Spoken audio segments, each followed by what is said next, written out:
नमस्कार बच्चों। कल तक हमने पढ़ा था प्रश्नावली 2.2 के पहला और दूसरा सवाल, एक चर वाले समीकरणों को हल करना। ठीक है, आज से हम पढ़ेंगे प्रश्न संख्या 3। प्रश्न संख्या 3 में कहा गया है कि एक समद्विबाहु चतुर्भुज है जिसका आधार अपने को बताया गया है 4/4/3 सेंटीमीटर तथा उसका परिमाप बताया गया है 4 से 2/15 सेंटीमीटर। ठीक है, मतलब आपको पता है एक समद्विबाहु त्रिभुज कैसा होता है। एक समद्विबाहु त्रिभुज ऐसा त्रिभुज होता है जिसकी दो भुजाएं समान होती है। एक त्रिभुज में तीन भुजाएं होते हैं, तीन भुजाओं से गिरिबंध आकृति को त्रिभुज कहते हैं।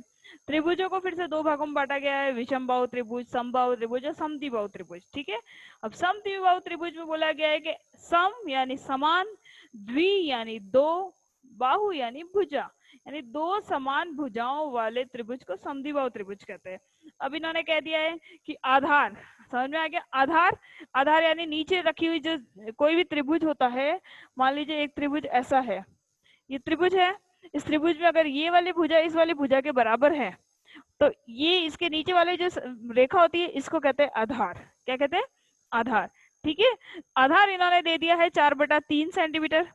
इन्होंने इसका परिमाप, पूरे त्रिभुज का परिमाप भी पहले से बता दिया है 4 से 2/15 सेंटीमीटर। अब अपने को कौन सी भुजा ज्ञात करनी है? जो दो समान माप वाली जो भुजाएं हैं, वो दो समान माप वाली भुजाएं आपको ज्ञात करनी है। ठीक है, तो हम कैसे करेंगे आप देखिए। इस सवाल को किस तरीके से हल किया जाएगा। कहा जाएगा कि आधार इन्होंने बता दिया है 4/3 सेंटीमीटर, तो हमने लिख दिया आधार बराबर 4/3 सेंटीमीटर। परिमाप इन्होंने बता दिया है कि 4 से 2/15 सेंटीमीटर, तो 4 से 2/15 सेंटीमीटर। ठीक है, अब इन्होंने कहा है कि जो समान माप वाली भुजाएं हैं उनका माप ज्ञात करना है। तो समान माप वाली भुजाएं कौन सी है? ये दोनों आमने सामने की भुजाएं हैं।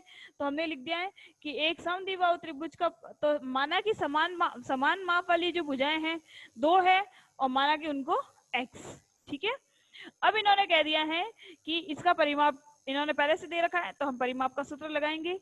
एक समद्विबाहु त्रिभुज का परिमाप बराबर 2 इंटू समान भुजा प्लस असमान भुजा। असमान भुजा यानी 2 इंटू समान भुजा, यानी जो दो समान भुजाएं हैं पहले उनका माप लिखना है, फिर उसके बाद में जो असमान भुजा है यानी कि आधार, उसका माप लिखना है।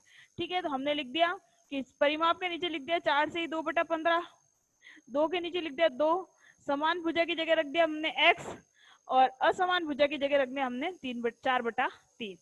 ठीक है, अब आप देखिए कि ये एक मिश्र भिन्न है, 4 से 2/15 एक मिश्र भिन्न है। तो मिश्र भिन्न को हम साधारण भिन्न में बदलेंगे। तो साधारण भिन्न में बदलने का क्या नियम है कि 15 का पारा 4 बार बोलेंगे, 15 एकम 15, 15 दूनी 30, 15 तिया 45, 15 चौक 60। ठीक है, 15 का पारा 4 बार बोला, 60 आया, 60 में 2 जोड़ा 62 आया, यानी कि साधारण भिन्न कितनी होगी? 62/15। ठीक है, अब हम क्या करेंगे, इसका पक्षांतरण करेंगे। आप कहेंगे मैम आपने कॉपी में तो इस तरीके से करवाया है, यहाँ पे पक्षांतरण विधि कैसे यूज में ले ली? बेटा दोनों विधियों से कर सकते हैं हम, दोनों पक्षों में संख्या रख के भी कर सकते हैं और हम पक्षांतरण विधि द्वारा भी प्रश्नों को हल कर सकते हैं। ठीक है, तो हमने यहाँ पे 4/3 जो है उसका कर दिया पक्षांतरण। पक्षांतरण करेंगे तो 4/3 का पक्षांतरण करेंगे, यहाँ ये प्लस में था तो यहाँ जाके ये माइनस में बदल जाएगा, ये 62/15 के माइनस में 4/3 आ जाएगा और इधर क्या बचेगा? 2 इंटू एक्स रह जाएगा। ठीक है, अब देखिए 15 और 3 है, इनका आपको क्या लेना है? लसप लेना है। तो मैं यहाँ लिख देती हूँ लसप। हमने लसप लिया इसका, तो इनका लसप कितना आया? 15। कितना आया? 15। लसप आया इनका 15। ठीक है, अब देखिए हमने बटे में लसप 15 रख दिया। अब देखिए 15 का पाड़ा 15 बार, 15 का पाड़े में 15 कितनी बार आता है? एक बार आता है। एक को 62 से गुणा करेंगे तो 62 एकम 62। फिर नेक्स्ट है 3 के पाड़े में 15 कितनी बार आता है? 5 बार आता है। तो 3 5 15, तो 5 को गुणा करेंगे 4 से तो 4 पंजे 20। ठीक है, 62 में से 20 को घटाएंगे तो आंसर कितना आएगा? 42। ठीक है, 42/15। अब नेक्स्ट देखेंगे 2 इंटू एक्स ऐसा कैसे रह गया। अब अपने पास जो 2 इंटू एक्स है ना, तो इस 2 को हटाना है तो 2 का हम क्या करेंगे? पक्षांतरण करेंगे। दिख रहा है सभी को? 2 का हम क्या करेंगे? पक्षांतरण करेंगे। ठीक है, हाँ 2 का पक्षांतरण करेंगे तो 2 का पक्षांतरण करने पर, ठीक है, तो इस तरीके मैंने यहाँ लिखा है हमने लिखा है 42/15, फिर ये जो 2 यहाँ पे गुणा में था, यहाँ आगे ये भाग में बदल गया, बटे में कुछ नहीं था तो बटे में 1 लगा दिया, 2/1 बराबर x। अब आपको पता है कि भाग के निशान को जब गुणा में बदलना है तो पीछे वाली संख्या उल्टी हो जाएगी, तो हम देखेंगे कि 1/2 2/1 है ना, इसका गुणा में बदलेंगे तो ये 1/2 बन जाएगा।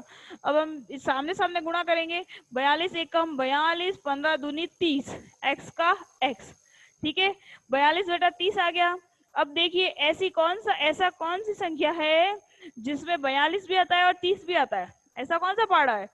तो 42 और 30 का पाड़ा ऐसा 6 है, ठीक है, 6 एकम 6 है, 6 दूनी 12, 6 तरी 18, 6 चक 24, 6 पंजे 30, 6 छिक 36, 6 सत्ते 42, 6 सत्ते 42 और 6 पंजे 30, ठीक है। तो एक ही पारे से कट गया, आंसर आया 7/5।